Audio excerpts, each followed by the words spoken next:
P Shyamraj ഇപ്പോൾ സമ്മർദ്ദത്തിലൂടെ MOU ഒപ്പുവെപ്പിച്ചു എന്നുള്ളതാണ് BJPക്കെതിരായ പ്രധാനപ്പെട്ട ആരോപണമായി വരുന്നത്. ഇതിലിപ്പോൾ ABVP അഭിനന്ദിക്കുന്നു, BJP അഭിനന്ദിക്കുന്നു, കേന്ദ്ര വിദ്യാഭ്യാസ മന്ത്രിയുടെ അഭിനന്ദനം വരികയാണ് സംസ്ഥാന സർക്കാരിന്. അപ്പോൾ അപ്പുറത്ത് പ്രതിപക്ഷം പറയുന്ന ഒരു കാര്യം ഇവിടെ BJP CPM കൂട്ടുകെട്ടാണെന്നുള്ളതാണ്. ഇതിൽ രണ്ടിനും അങ്ങേക്ക് മറുപടി നൽകാം. സ്മൃതി, തീർച്ചയായിട്ടും ഞാൻ ആ ചോദ്യത്തിൻ്റെ ഉത്തരം തരാം. പക്ഷെ അതിനു മുമ്പ് ഒന്ന് രണ്ട് കാര്യങ്ങൾക്ക് മറുപടി പറഞ്ഞ് പോകേണ്ടതായിട്ടുണ്ട്. ഒന്ന്, ശ്രീ ജോർജ് പൊടിപാറയിൽ അദ്ദേഹം കുറച്ച് വാക്കുകളിലൂടെ പ്രയോഗിക്കുകയുണ്ടായി. സംഘീവൽക്കരണം, സങ്കുചിത ദേശീയത, NEP എന്ന സാധനം എന്നൊക്കെ പറയും. സാർ, നിങ്ങളത് എന്താണ് ഉദ്ദേശിക്കുന്നതെന്ന് എനിക്ക് മനസ്സിലാകുന്നില്ല. 1986 നമ്മളെ നാഷണൽ പോളിസി ഓഫ് എഡ്യൂക്കേഷൻ അത് കാലഘട്ടത്തിനനുസരിച്ചിട്ട് പരിഷ്കരിക്കണം എന്ന് ദേശീയ തലത്തിൽ കേന്ദ്ര ഗവൺമെൻറ് ആവശ്യപ്പെടുമ്പോൾ അതിൽ എന്ത് സംഖ്യവൽക്കരണം എന്നാണ് നിങ്ങൾ പറയുന്നത്? താങ്കൾ ആഗ്രഹിക്കുന്ന ബ്ലാക്ക് ആൻഡ് വൈറ്റ് കാലഘട്ടത്തിൽ ഉണ്ടായിരുന്ന ഒരു സിലബസ് തന്നെ ഇന്നും വിദ്യാർത്ഥികൾ പഠിക്കണം എന്നുള്ളതാണോ? ഈ കേരളത്തിലെ അല്ലെങ്കിൽ നമ്മുടെ രാജ്യത്തെ വീടുകളിൽ കളർ TV പോയിട്ട് ബ്ലാക്ക് ആൻഡ് വൈറ്റ് TV പോയിട്ട് ഒരു മൊബൈൽ ഫോൺ പോലും ഇല്ലാതിരുന്ന കാലഘട്ടത്തിലെ സിലബസ് പഠിക്കണം എന്നാണ് താങ്കൾ ആഗ്രഹിക്കുന്നത്? ഇന്ന് നമ്മൾ സൈക്കിളുകൾ പോലും കോമൺ അല്ലായിരുന്ന ഒരു കാലഘട്ടത്തിലെ സിലബസ് മാറി ഇന്ന് ഇലക്ട്രിക് കാറുകൾ വരെ വരുന്ന ഒരു കാലഘട്ടത്തിലേക്ക് സിലബസ് മാറി പഠിക്കേണ്ട എന്നാണ് നിങ്ങൾ പറയുന്നത്.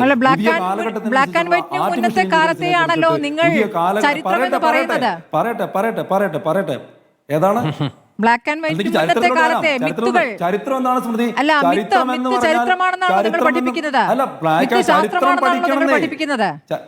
ചരിത്രം പഠിക്കേണ്ട കാര്യങ്ങൾ പഠിക്കണം. ഇന്ത്യയുടെ ചരിത്രം എന്ന് വെച്ചാൽ കോൺഗ്രസിന്റെ ചരിത്രം മാത്രമൊന്നുമല്ല, കേരളത്തിന്റെ ചരിത്രം എന്ന് വെച്ചാൽ കമ്മ്യൂണിസ്റ്റ് പാർട്ടിയുടെ ചരിത്രം മാത്രമൊന്നുമല്ല, ഈ രാജ്യത്തെ ഭരണാധികാരികൾ എന്ന് പറഞ്ഞാൽ മുഗളന്മാരുടെ ചരിത്രം മാത്രമൊന്നുമല്ല. അതെല്ലാം ഞങ്ങൾ പഠിപ്പിക്കും. അതിലൊക്കെ ഞങ്ങൾ പോളിസി ഉണ്ടാക്കുകയും ചെയ്യും. അത് വേണമെന്ന്. ഇവിടെ കോൺഗ്രസിന്റെ ചരിത്രം മാത്രം പഠിച്ചാൽ മതിയോ? എന്താണ്? കേട്ടില്ല. എവിടെ മുഗളന്മാരുടെ ചരിത്രം? കേട്ടില്ല. മുഗളന്മാരുടെ ചരിത്രം എവിടെ? മുഗളന്മാരുടെ ചരിത്രം പഠിക്കുന്നില്ല. ഹിസ്റ്ററി ടെക്സ്റ്റിൽ സ്മൃതി പഠിച്ചിട്ടില്ല. ഞാൻ മനസ്സിലാക്കുന്നത് ആളാണെന്നാണ് ഞാൻ വിശ്വസിക്കുന്നത്.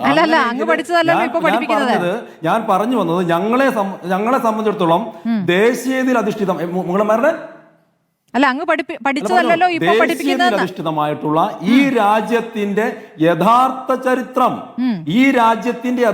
ചരിത്രം പഠിക്കട്ടെ എന്ന്. അതിനെന്താ ഇത്ര പ്രശ്നമായിരിക്കും?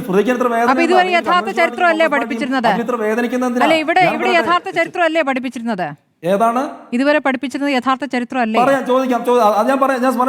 ഇപ്പൊ ചോള ചരിത്ര പുസ്തകത്തിലൊക്കെ ഞാൻ പറയാം. ചോള സാമ്രാജ്യത്തെ കുറിച്ചിട്ട് നമ്മുടെ പുസ്തകങ്ങളിൽ എത്ര കണ്ടന്റ് ഉണ്ട്?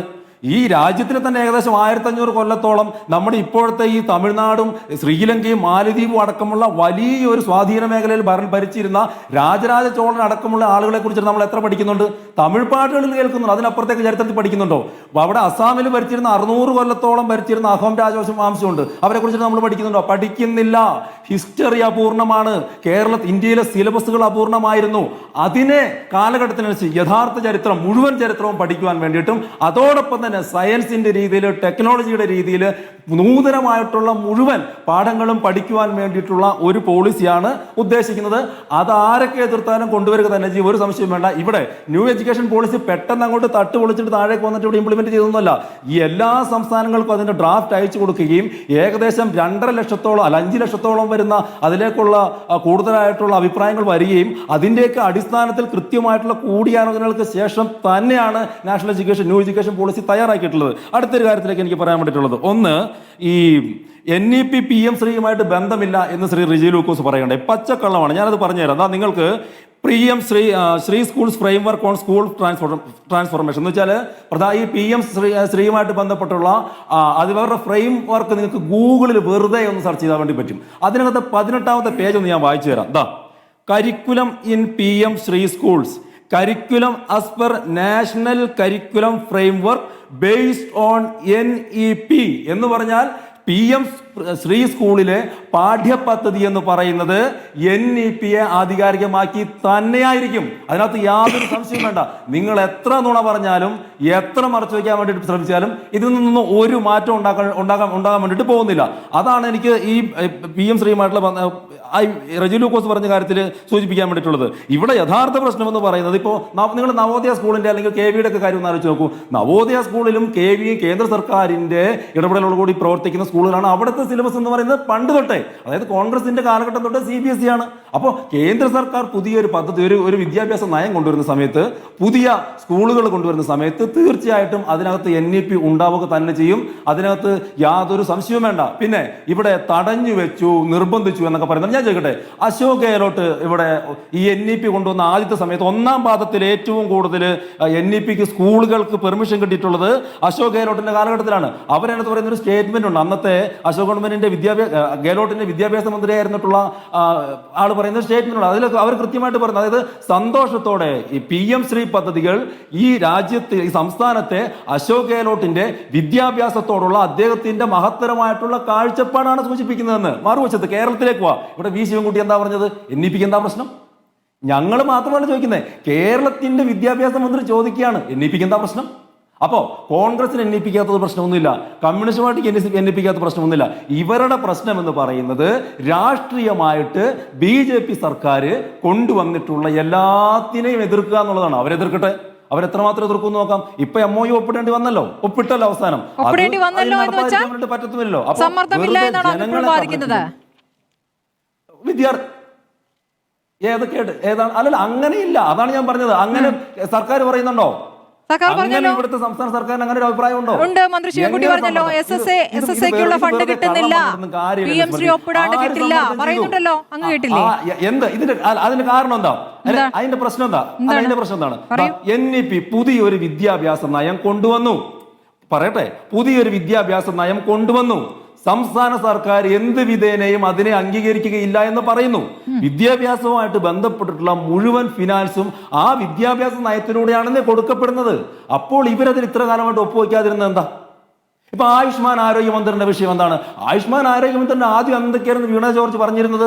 ഞങ്ങൾ അനുവദിക്കില്ല, ഞങ്ങൾ ചെയ്യില്ല. എന്താണ് പ്രശ്നം? എന്താണ്? കേന്ദ്ര ഗവൺമെന്റിന്റെ ഒരു പോളിസിയാണ്. ആ പോളിസി കേരളത്തിലെ സാധാരണക്കാരായിട്ടുള്ള ജനങ്ങൾക്ക് വേണ്ടിയിട്ട്, വിദ്യാർത്ഥികൾക്ക് വേണ്ടിയിട്ട് നടപ്പാക്കില്ല എന്ന് പറയാൻ ഇവർക്ക് എന്താ അധികാരമുള്ളത്? കേവലമായിട്ടുള്ള രാഷ്ട്രീയമായിട്ടുള്ള വിരോധം കൊണ്ട് ഇവിടെ കേരളത്തിലെ മാധ്യമങ്ങൾ, നിങ്ങളടക്കമുള്ള മാധ്യമങ്ങൾ ചർച്ച ചെയ്യുന്നതിനകത്ത് ഒരു വിഷയം തരാം. ഇവിടെ ഞങ്ങൾ തടഞ്ഞു വെച്ചത് കൊണ്ടല്ല, രാഷ്ട്രീയപരമായിട്ടുള്ള എതിർപ്പുകൾ കൊണ്ട് ഈ ഇടതുപക്ഷ സർക്കാർ ഇത്ര കാലം സാധാരണക്കാരായിട്ടുള്ള കുട്ടികൾക്ക് കിട്ടേണ്ട കോടിക്കണക്കിന് രൂപയുടെ MOU ഒപ്പിടാതിരിക്കുകയായിരുന്നു ചെയ്തത്.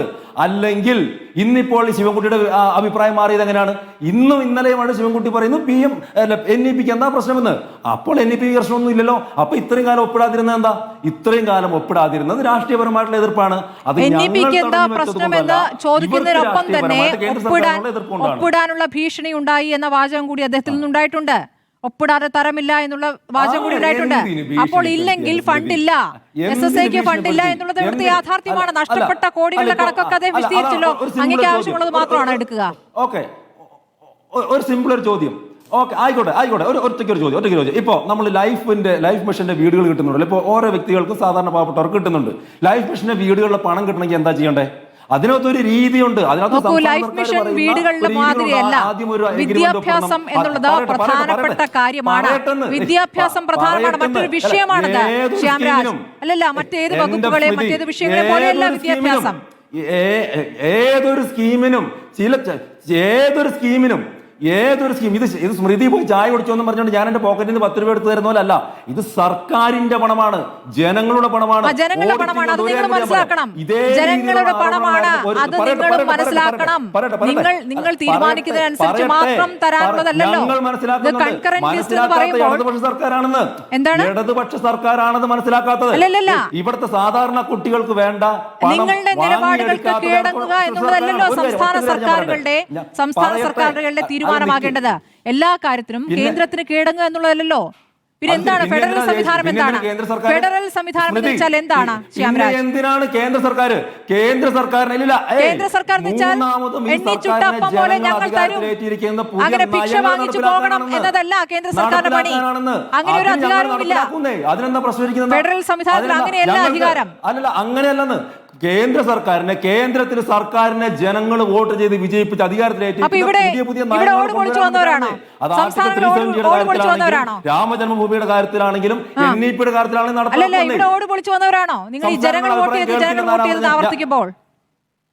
എന്ന് പറഞ്ഞോ? എന്നാരാ പറഞ്ഞത്? ഓട് വിളിച്ചു വന്നെന്ന് ആരെങ്കിലും പറഞ്ഞോ? ഞാൻ അതിലോട്ട് തന്നെ ഞാൻ വരാം.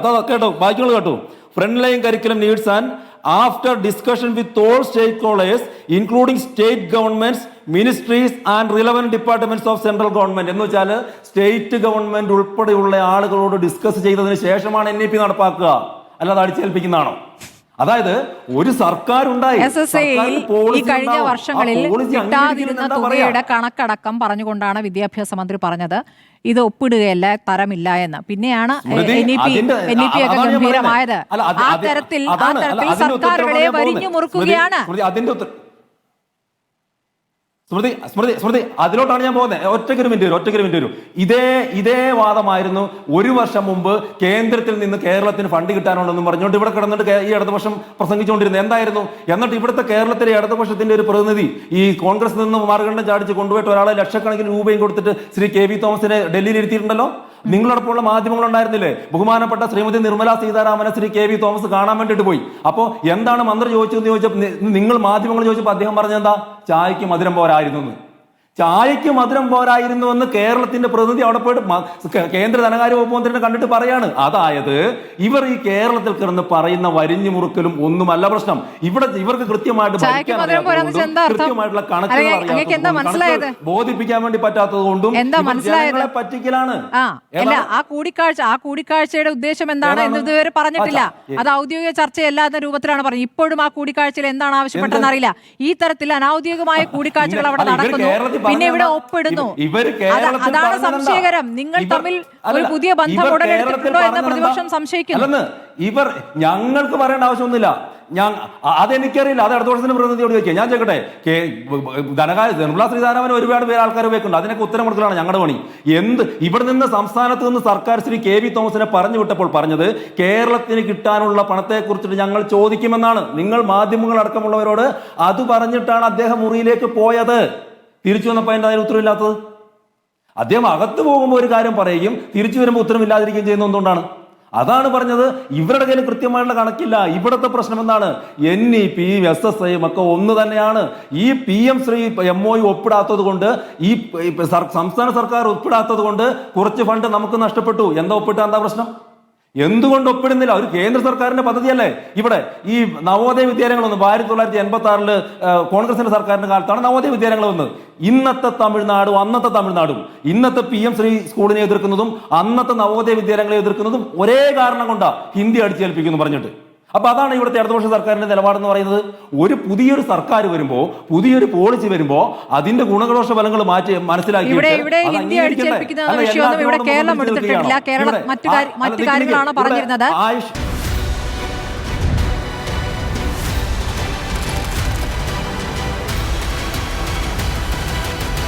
ഡിബേറ്റ് വിത്ത് സ്മൃതി പരുത്തിക്കാട്.